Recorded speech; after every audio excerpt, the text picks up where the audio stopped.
हाँ जी। इससे पहले हमने बैंक की हिस्ट्री के बारे में पढ़ा था। आज हम क्रेडिट फंक्शन ऑफ बैंक के बारे में पढ़ेंगे कि बैंक किस किस तरीके के क्रेडिट फंक्शन परफॉर्म करता है।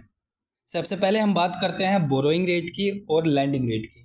The rate of interest offer by a bank is called borrowing rate, जिसमें जो बैंक होता है वो लोगों से लोन क्या करता है, ले रही होती है। और इसमें अगर हम लैंडिंग रेट के बारे में बात करें, the rate of interest eight which the bank land out is called landing rate. इसमें जो बैंक होता है वो लोगों को लोन दे रहा होता है, राइट। अब हम बात करेंगे स्प्रेड होती है इसमें, जिसमें स्प्रेड का मतलब होता है the difference between borrowing rate and the landing rate. तो हमारा जो बैंक है वो कमर्शियल फंक्शंस को परफॉर्म करता है। तो इसमें सबसे पहला फंक्शन प्राइमरी फंक्शन होता है और दूसरा फंक्शन सेकेंडरी फंक्शन होता है। प्राइमरी फंक्शन में ये डिपॉजिट को एक्सेप्ट कर सकता है, लोन को लैंड कर सकता है या फिर इन्वेस्टमेंट कर सकता है। एक्सेप्टिंग डिपॉजिट में इसमें कुछ तरीके के अकाउंट्स होते हैं, उसके बारे में हम पढ़ेंगे कि इसमें 3 तरीके के अकाउंट्स के बारे में हमें पढ़ना है। पहला करंट अकाउंट, दूसरा फिक्स्ड अकाउंट और तीसरा सेविंग अकाउंट। प्राइमरी फंक्शन में हमें दूसरी चीज पढ़नी थी जिसे हम कहते हैं लोन लैंडिंग। ये लोन लैंडिंग 3 तरीके से की जाई जा सकती है। पहला शॉर्ट टर्म लोन, दूसरा कैश क्रेडिट और तीसरा लोन डिमांड या फिर डिमांड लोन। और तीसरा जो प्राइमरी फंक्शन होता है कमर्शियल बैंक का, जिसे हम कहते हैं इन्वेस्टमेंट। तो हमने प्राइमरी फंक्शन के 3 पार्ट्स पढ़े, एक्सेप्टिंग डिपॉजिट, दूसरा लोन लैंडिंग और तीसरा इन्वेस्टमेंट। इसमें हमने जो एक्सपेक्टिंग डिपॉजिट में हमने 3 तरीके के अकाउंट पढ़े, करंट अकाउंट, फिक्स्ड अकाउंट और सेविंग अकाउंट। प्राइमरी फंक्शन का जो दूसरा पार्ट था जो लोन लैंडिंग था, उसमें हमने 3 तरीके की लोन लैंडिंग पढ़ी। पहला short term loan, cash credit और डिमांड लोन।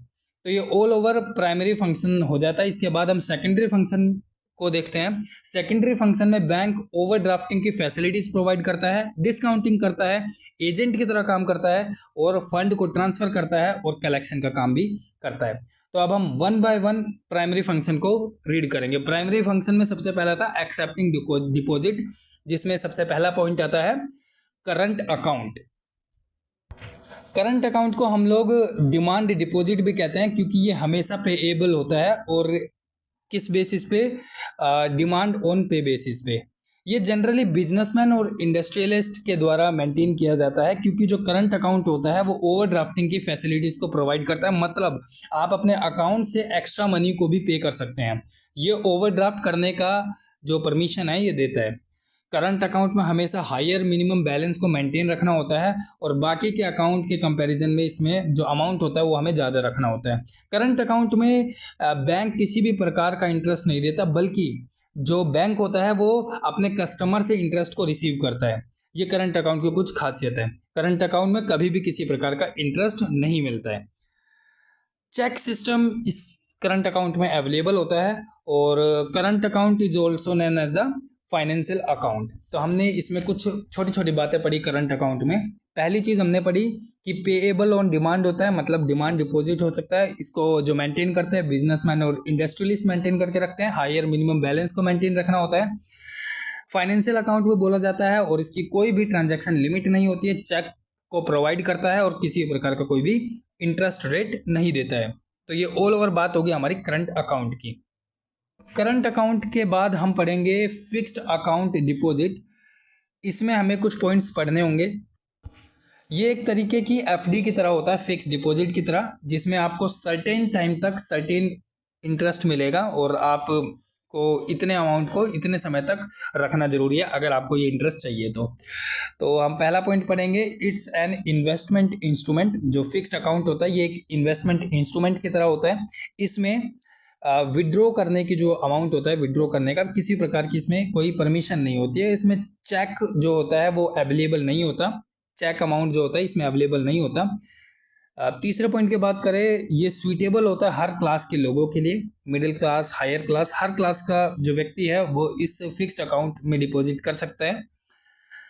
फोर्थ पॉइंट की बात करें, offer higher rate of interest as compare to the saving account. बिल्कुल ये एक higher rate of interest provide करता है।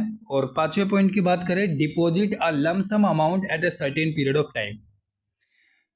उसके बाद हम अगला पॉइंट बात करें, छठे पॉइंट की बात करें, जिसमें हम कहते हैं इसको एक टाइम डिपॉजिट होता है और ये किसी भी प्रकार की ओवरड्राफ्टिंग फैसिलिटीज़ को प्रोवाइड नहीं करता अपने कस्टमर को। तो हमने दो तरीके के बैंक अकाउंट पढ़े हैं, पहला करंट अकाउंट और फिक्स्ड अकाउंट। करंट अकाउंट में ओवरड्राफ्टिंग की फैसिलिटीज़ होती है। करंट अकाउंट में किसी भी प्रकार का कोई इंटरेस्ट नहीं मिलता और ये हाईली लिक्विडिटी होता है और चेक की फैसिलिटी प्रोवाइड करता है हमारा करंट अकाउंट। फिक्स डिपॉजिट में किसी भी प्रकार की ओवरड्राफ्टिंग फैसिलिटी नहीं होती। सर्टेन टाइम पीरियड के लिए सर्टेन डिपॉजिट आपको ऐड करके रखना होता है, लेकिन एफडी में आपको इंटरेस्ट रिसीव होता है, करंट अकाउंट में नहीं होता। ये लेस लिक्विड होता है और इसमें किसी भी प्रकार की कोई चेक फैसिलिटी प्रोवाइड नहीं की जाती है फिक्स डिपॉजिट में। एक्सेप्टिंग डिपॉजिट में जो तीसरा पार्ट था जिसको हम कहते हैं सेविंग अकाउंट, उसमें हम कुछ 4 पॉइंट्स को पढ़ेंगे। जो सेविंग अकाउंट होता है, mixing the current of the fixed account. ये क्या होता है, एक मिक्स होता है, करंट अकाउंट की से थोड़ा सा मिक्स्ड होता है और इसमें ट्रांजैक्शन लिमिट को सेट किया जाता है।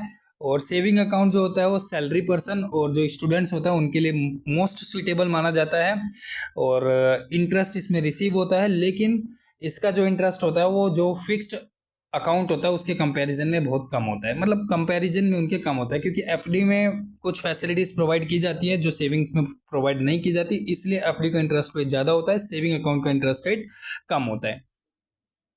तो जो प्राइमरी फंक्शन का पार्ट 1 था, जो उसका एक्सेप्टिंग डिपॉजिट का, उसमें हम 3 तरीके के अकाउंट हमने पढ़ लिए, करंट अकाउंट, फिक्स्ड अकाउंट और सेविंग अकाउंट। अब हम बात करेंगे लोन लैंडिंग की। लोन लैंडिंग में हमें 3 तरीके की चीज़ें पढ़नी होंगी, short term loan, cash credit और डिमांड लोन। तो हम स्टार्ट करते हैं लोन के बारे में। लोन में सबसे पहला पॉइंट आता है demand loan. Demand loan a borrowing instrument that allow lender to recall loan on a short notice period. ये पहला पॉइंट होता है कि जो बोरोइंग इंस्ट्रूमेंट की तरह होता है, जहां पर जो शॉर्ट पीरियड के लिए किसी भी लेंडर को लोन के लिए रिकॉल किया जाता है। 1, notify the borrower completely repay plus associated rent. मतलब अगर ये लोग एक नोटिफाई करते हैं कि अगर जो बोरोवर है उसको रिपे करने के लिए नोटिफाई करते हैं कि एक सर्टेन पीरियड टाइम तक अगर आप लोन लेते हो तो उस लोन को देने के बाद उससे जो उनका इंटरेस्ट बनता है, जितने समय तक आपने उस अमाउंट को लिया है, उस अमाउंट को लेने के बाद जितने समय तक आपने उसे रखा है, तो उससे एसोसिएटेड इंटरेस्ट वो आपसे लेता है। मतलब आपने एक्स अमाउंट लिया है, तो उस एक्स अमाउंट को लेने के बाद आपने जितने समय तक आपने उस अमाउंट को रखा है वो उससे रिलेटेड एसोसिएटेड इंटरेस्ट लेगा। मतलब मान लो आपने एक्स अमाउंट लिया है तो उसमें वाई इंटरेस्ट आता है, तो वो एक्स प्लस वाई अमाउंट आपसे डिमांड करेगा। That is called demand loan. It allow borrower to repay loan before time without any extra penalty. तो ये आपको अलाउ करता है कि अगर आपने किसी से लोन लिया है, कि आपने लोन लिया है 2 साल के लिए, अगर आप वो लोन 1 साल के अंदर पे करते हो तो आपको 1 साल का इंटरेस्ट पे करना होगा, 2 साल का इंटरेस्ट पे नहीं करना होगा। तो that is all about the demand loan. Loan में हमने पहला पॉइंट पढ़ लिया डिमांड लोन। दूसरा हम पढ़ते हैं कैश क्रेडिट। कैश क्रेडिट दूसरे में first sanction a credit limit. इसमें क्रेडिट लिमिट को सैंक्शंस किया जाता है। Interest is charge on the amount withdraw. अगर आपने उस अमाउंट को विड्रॉ करा है तो उसमें इंटरेस्ट चार्ज किया जाएगा। That is cash credit. Short term loan की बात करें, that is simple personal loan. जैसे शॉर्ट टर्म लोन में जैसे ये सिक्योरिटी हो सकती है, कोलेट्रल हो सकता है, इंस्टॉलमेंट रिपे हो सकता है, और ये एक तरीके का नॉर्मल लोन होता है शॉर्ट टर्म लोन जो हम जैसे लोग लेते हैं। That is called short term loan. तो हमने लोन के अंदर 3 चीजें पढ़ी थी, short term loan, cash credit और डिमांड लोन। अब हम पढ़ेंगे इन्वेस्टमेंट के बारे में, जो प्राइमरी जो फंक्शन है उसका तीसरा पार्ट है। इन्वेस्टमेंट में कई तरीके की चीजें हो सकती है, जैसे गवर्नमेंट सिक्योरिटी, अप्रूव्ड सिक्योरिटी हो सकती है, गोल्ड की फॉर्म में आप इन्वेस्टमेंट कर सकते हैं। तो here they can earn the interest. जैसे आप सिक्योरिटी को रखेंगे, it's all about the investment, जहां पर आप अपनी इन्वेस्टमेंट को करेंगे, सेव करेंगे किसी भी फॉर्म में, गवर्नमेंट सिक्योरिटी की फॉर्म में, अप्रूव्ड सिक्योरिटी की फॉर्म में, गोल्ड की फॉर्म में, या किसी भी तरीके से इन्वेस्टमेंट आप कर सकते हैं। और इस इन्वेस्टमेंट के जरिए आप क्या करते हैं, इंटरेस्ट को अर्न करते हैं। तो it's all about the primary function of the commercial bank. अब हम पढ़ेंगे secondary function of the commercial bank. सबसे पहला जो पॉइंट आता है जिसमें कहता है बिल ऑफ एक्सचेंज डिस्काउंटिंग। मतलब बिल ऑफ एक्सचेंज डिस्काउंटिंग एक हुंडी की तरह होता है। जैसे हुंडी एक तरीके का मतलब एक प्रोसेस होता है जिसमें ए व्यक्ति अगर किसी बी व्यक्ति को क्या बोलते हैं मनी देता है, तो जो बी है उसके बदले में उसको एक हुंडी प्रोवाइड करता है। हुंडी का मतलब होता है बिल ऑफ एक्सचेंज, जिसमें एक टाइम पीरियड लिखा रहता है कि इस टाइम पीरियड के अंदर ये जो हुंडी है इस टाइम पीरियड के अंदर मैं आपके मनी को रीपे कर दूंगा। जैसे अगर ए ने बी को अमाउंट दिया है तो बी ए को हुंडी देगा, और अगर ए को लगता है कि बी उस समय पीरियड से हमें अमाउंट नहीं दे पा रहा है तो वो बैंक के पास जाकर उस हुंडी को दिखाकर वो हुंडी बैंक को दे सकता है, और बैंक उसके बदले में उसको अमाउंट वापस दे देगा। अब बैंक कैसे कमाएगा? वो बैंक उससे हुंडी ले जरूर लेगा, लेकिन उस हुंडी में से कुछ अपना कमीशन खा लेगा, और फिर जो बैंक है वो फिर बी के पास जाएगा और बी के पास जाके उस अमाउंट को डिस्काउंट करवा लेगा। तो that is bill of discounting, जिसमें हमने हुंडी की इस प्रोसेस को पढ़ा। सेकंड हम पढ़ेंगे कि जो सेकेंडरी फंक्शन होता है बैंक में, ओवरड्राफ्टिंग फैसिलिटी। ये करंट अकाउंट होल्डर्स के लिए होता है। तो ओवरड्राफ्टिंग फैसिलिटीज जो मतलब एक्स्ट्रा अमाउंट आप पे कर सकते हो, that is all about the overdrafting की फैसिलिटी प्रोवाइड करता है। अगर हम बात करें कि लोन और ओवरड्राफ्टिंग में क्या अंतर है, लोन जो होता है ये एक हमेशा सिक्योरिटी के अगेंस्ट होता है, लेकिन जो ओवरड्राफ्ट होता है वो हमेशा करंट अकाउंट पे होता है। राइट, लोन सिक्योरिटी पे होता है और ओवरड्राफ्टिंग करंट अकाउंट पे होता है। और अगर हम लोन की दूसरी बात पढ़ें, ये फुल अमाउंट पे इंटरेस्ट देना होता है, मतलब आपने जितना अमाउंट लिया उतने अमाउंट पे आपको इंटरेस्ट देना होता है। लेकिन ओवरड्राफ्टिंग में आपको इंटरेस्ट केवल जो आपने यूज्ड अमाउंट को यूज किया हुआ है उसी अमाउंट पे आपको इंटरेस्ट देना होगा, आपको पूरे अमाउंट पे इंटरेस्ट नहीं देना होता। तो that is all about the difference between loan and overdraft. Third point की अगर हम बात करें, payable on the various item. Fourth point की बात करें, sale and purchase of the security. Fifth point की अगर हम बात करें, जिसे हम बोलते हैं collect fund and the transfer funds. Sixth में आता है लेटर ऑफ रेफरेंस, भी देने का काम करता है ये बैंक।